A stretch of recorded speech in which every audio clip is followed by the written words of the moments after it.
जो मुस्कुरा रहा है उसे दर्द ने पाला होगा, जो चल रहा है उसके पैरों में छाला होगा। बिना संघर्ष के इंसान चमक नहीं सकता, जो जलेगा उसी दिए में तो उजाला होगा। आइए दोस्तों, आज देखते हैं हम लोग मराठा साम्राज्य शिवाजी के बारे में। महाराष्ट्र के यहाँ पे हमारे देश भारत में यहाँ पे है महाराष्ट्र, यहीं पे एक जगह है शिवनेर, यहीं पे जन्म होता है शिवाजी का। औरंगजेब के समय में यह मराठा साम्राज्य उभर रहा होता है, शक्तिशाली होता जाता है, जबकि मुगल काल धीरे धीरे कमजोर होता चला जाता है और यह अंग्रेज धीरे धीरे भारत में आने लगता है और यूरोपीय कंपनी भी आने लगती है इस समय। इस एरो से आप समझ सकते हैं। शिवाजी के बारे में देखते हैं। शिवाजी का जन्म होता है शिवनेर में, महाराष्ट्र में। इनके पिताजी का नाम शाहजी भोसले और माता का नाम जीजाबाई होता है। इनके गुरु कोंडदेव होते हैं, जो आध्यात्मिक गुरु होते हैं वो रामदास होते हैं। शिवाजी का आध्यात्मिक गुरु रामदास होते हैं। शिवाजी जो थे, शिवाजी ये गोरिल्ला पद्धति अपनाते थे। गोरिल्ला पद्धति क्या होता है कि छुपकर अचानक से तेज हमला करना गोरिल्ला पद्धति कहलाता है। शिवाजी इसी का प्रयोग करते थे, छुप जाते थे और अचानक से तेज हमला करते थे और इस तेज हमला करके वहां से भाग जाते थे। तो यही पद्धति होता है गोरिल्ला पद्धति या छापामार पद्धति। ठीक है, शिवाजी इसका प्रयोग करते थे। शिवाजी का प्रारंभिक सैन्य अभियान अगर हम लोग देखें, प्रारंभिक सैन्य अभियान, तो वो बीजापुर के विरुद्ध होता है। बीजापुर यहाँ पर है महाराष्ट्र, इसके इस साइड में था बीजापुर। तो बीजापुर का सैन्य अभियान करते हैं शिवाजी। सैन्य अभियान बीजापुर के जब करते हैं, बीजापुर के जो सैन्य अभियान, तो उसमें वहाँ का शासक होता है आदिल शाह। आदिल शाह के विरुद्ध सैन्य अभियान करते हैं शिवाजी और इसमें शिवाजी विजयी होते हैं, आदिल शाह को हरा देते हैं और हराने के बाद वहाँ पर रायगढ़ के किला को जीतते हैं। 1643 ईस्वी में रायगढ़ के किला को शिवाजी जीत लेते हैं आदिल शाह को पराजित करके। ठीक है, इसके बाद दक्षिण भारत में इनका शक्तिशाली होते चले जाते हैं ये शिवाजी शक्तिशाली। यह जब औरंगजेब को पता चलता है तो औरंगजेब अफजल खां को भेजते हैं। बीजापुर का एक सूबेदार था अफजल खां, बीजापुर का सूबेदार अफजल खां, तो इनको भेजते हैं कि जाइए और शिवाजी को पराजित कीजिए। तो ये अफजल खां क्या करते हैं कि वो पहले ही पैगाम भेज देते हैं ये शिवाजी को कि हम आपसे मिलना चाहते हैं।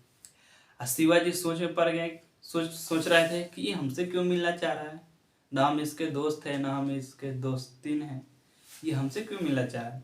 तो बोले कि ठीक है, मिलिए हमसे। तो अफजल खां आते हैं इधर जंगल में और इधर से शिवाजी जाते हैं और मिलने के बाद बात विचार करने के बाद गले मिलते हैं। जैसे जी शिवाजी के गले मिलता है अफजल खान और गला मिलकर पीछे चाकू निकाल कर मार देता है, पीछे से शिवाजी को मार देता है। शिवाजी को पहले से ही शक था कि ये जरूर छल कपट करेगा, तो ये पहले से ही अपने शरीर में स्टील का कुछ ऐसा प्लेट जैसा पहन लिए थे ताकि छोड़ मरे तो कुछ असर ना हो। तो ये पहले से पता था, तो शिवाजी को कुछ नहीं हुआ और शिवाजी पहले ही अपने जंगल में अपने सेना को छुपा दिए थे। जैसे ये होता है शिवाजी का सेना आती है और अफजल खां की हत्या कर देता है, शिवाजी कर देते हैं। ठीक है, इसके बाद औरंगजेब को पता चलता है कि अफजल खां की हत्या हो गई। तो वो बोलते हैं कि औरंगजेब बोलता है कि मामा आइए और जाइए तो शिवाजी को पराजित कीजिए।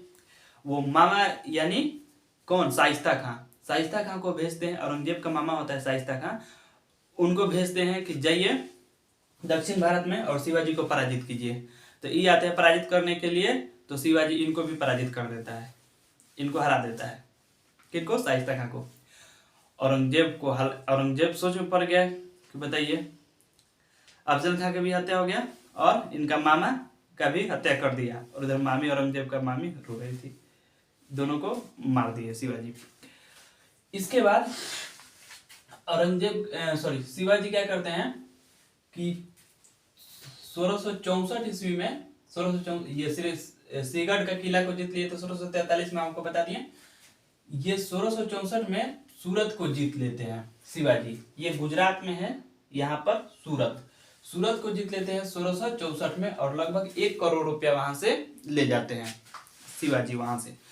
और क्योंकि यहाँ सूरत में औरंगजेब मुगल का व्यापारिक केंद्र होता है, तो उसी को लूट लेते हैं कौन, शिवाजी, और लगभग 1 करोड़ रुपए लेके जाते हैं। उसके बाद क्या होता है कि जब ये पता चलता है औरंगजेब को कि सूरत को लूट लिया कौन, शिवाजी, तो वो भेजते हैं राजा जय सिंह को, भेजते हैं और लड़ने के लिए शिवाजी से। तो राजा जय सिंह आते हैं और राजा जय सिंह और शिवाजी दोनों के बीच युद्ध होता है, पुरंदर की संधि होता है इन्हीं दोनों के युद्ध में। तो राजा जय सिंह और शिवाजी के बीच युद्ध होता है, जिसमें राजा जय सिंह विजयी हो जाते हैं, और इन दोनों के बीच में पुरंदर की संधि होता है 1665 ईस्वी में। ठीक है, तो 1665 ईस्वी में पुरंदर की संधि होता है राजा जय सिंह और शिवाजी के बीच में। तो जब राजा जय सिंह जीत लेते हैं, तो ये जो शिवाजी 35 किले जीते थे, 35 किले में से 23 किले उनको लौटाना पड़ता है, और बोलते हैं राजा जय सिंह कि आप आइए किससे मिलने के लिए, तो औरंगजेब से मिलने के लिए। तो और अगले साल जाते हैं शिवाजी औरंगजेब से मिलने के लिए। तो औरंगजेब से मिलने के लिए जाते हैं, तो औरंगजेब से होता है कि आपसे बात विचार करेंगे औरंगजेब। तो मिलने के लिए जाते हैं शिवाजी, तो धोखा से कैद कर लेते हैं। औरंगजेब शिवाजी को कैद कर लेता है और कैद करके जयपुरी महल में डाल देता है, और अगले साल वहां से फिर भाग जाते हैं शिवाजी, जयपुरी महल में से भाग जाते हैं शिवाजी अगले साल, और भाग करके आते हैं और फिर सूरत को लूट लेते हैं 1670 ईस्वी में। 1670 ईस्वी में दोबारा लूटते हैं कौन, शिवाजी, दोबारा लूटते हैं। औरंगजेब कहा कि ये कैसा आदमी है, इसको पकड़ के लाए, भाग गया। शुरू में उधर बीजापुर के ये जो सूबेदार थे अफजल खां, इनको हराए, मेरे मामा को भी निपटा दिया। उसके बाद इसको हम कैद किए जयपुरी महल में, फिर वहां से भाग गया और भाग के फिर दोबारा लूट लिया 1670 ईस्वी में सूरत को कौन, शिवाजी। ठीक है, 1670 ईस्वी में दोबारा लूट लिया शिवाजी। तो सूरत को 2 बार शिवाजी लूटते हैं, 1664 में और 1670 ईस्वी में। इतना हम लोग देखें, पुरंदर की संधि हो गया 1665, ये भी। अब देखते जयपुरी महल में कैद कर लेते हैं 1666 में, ये भी हमको बता दिए। इसके बाद शिवाजी 1670 ईस्वी के बाद यहाँ पर 1674 ईस्वी में अपना राज्याभिषेक कराते हैं। वो राज्याभिषेक नहीं कराए रहते हैं, अब ये राज्याभिषेक कराते हैं। और ये राज्याभिषेक कौन कराते हैं, तो बनारस के एक पंडित थे गंगा भट्ट, इनसे यह राज्याभिषेक कराते हैं। कब, 1674 ईस्वी में। ठीक है, इसके बाद शिवाजी का अंतिम जो अभियान होता है वो कर्नाटक अभियान होता है। कर्नाटक अभियान में ये विजयी हो जाते हैं और 1680 में इनके मृत्यु हो जाती है शिवाजी का। ठीक है, तो आज के लिए शिवाजी के बारे में इतना ही रहने देते हैं, इनके आगे देखेंगे हम लोग अगले वीडियो में। धन्यवाद।